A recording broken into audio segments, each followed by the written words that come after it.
DJ Fresh and Euphonik are stepping away from the mic amid rape allegations against them. In a statement on DJ Fresh's Twitter page, he says they've decided to step out of the public eye until the matter has been resolved. This week, a female Twitter user accused the DJs of drugging and raping her in 2011. Both men work for radio station 94.7. For more, we're joined on the line by Geraint Crwys-Williams, Primedia acting CEO. Thank you very much, sir, for your time. Did Primedia management advise DJ Fresh and Euphonik to step down? Yeah, thanks for having me. Excuse me. Fortunately, when we engaged with both DJ Fresh and Euphonik, they had reached this conclusion on their own. It was a shared view by Primedia and 947 that it would be prudent for them to come off air so that they could address this matter. Would putting public pressure on them to step aside not have sent a clearer message that gender-based violence will not be tolerated and all accusations will be given the serious consideration they deserve?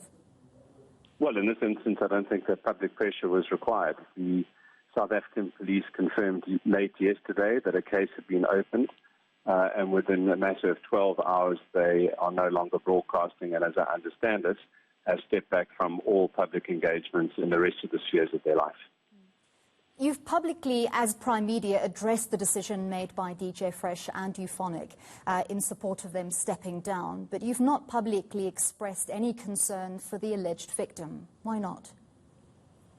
Well, I'm not sure why you say that.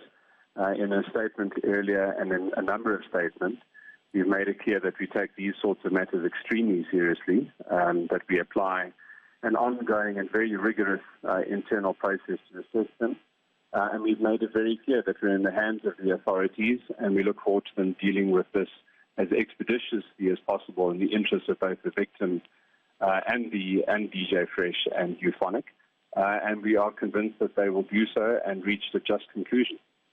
I think the matter speaks specifically to the fact that often victims are not believed because nobody speaks out for the victim in these cases. Even though an investigation is still ongoing, there is often public mistrust placed in the voices of victims. What would you say in support of those people who have legitimate claims? Yes, I agree with you. I think that the evolution of the national conversation around gender-based violence is extremely important. And you only need to look at the Twitter feed and some of the comments relating to this particular matter to see that what you're saying is correct. And I think it's very unfortunate. I think we have a long way to go as a society. And we need to be much more sensitive and sensitized to how we deal with victims of these crimes and allow and give them platforms to tell their stories in a very safe space. Your press statement reads, and I quote, "We take these matters extremely seriously and apply a rigorous, systematic internal process to assess them." What are these internal processes that have been put into action? The internal processes that I'm referring to are, we have obviously a very strict code of conduct and disciplinary code in the business. This matter was escalated to me by station management the moment that they became aware of it. We then interviewed both Euphonik and DJ Fresh to understand what their response was to this. We then tested our company decision to engage them to stop broadcasting against our code of conduct and found that it was consistent and took that decision then jointly with them immediately. In 2018, a Primedia broadcasting executive resigned after multiple charges of sexual harassment were leveled against him.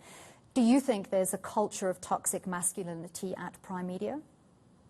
No, I don't at all. I think, if anything, I am heartened by the fact that we've dealt with both of these matters immediately and in the public eye, and we've exposed ourselves deliberately to public scrutiny and requested advice and guidance from experts external to the organization.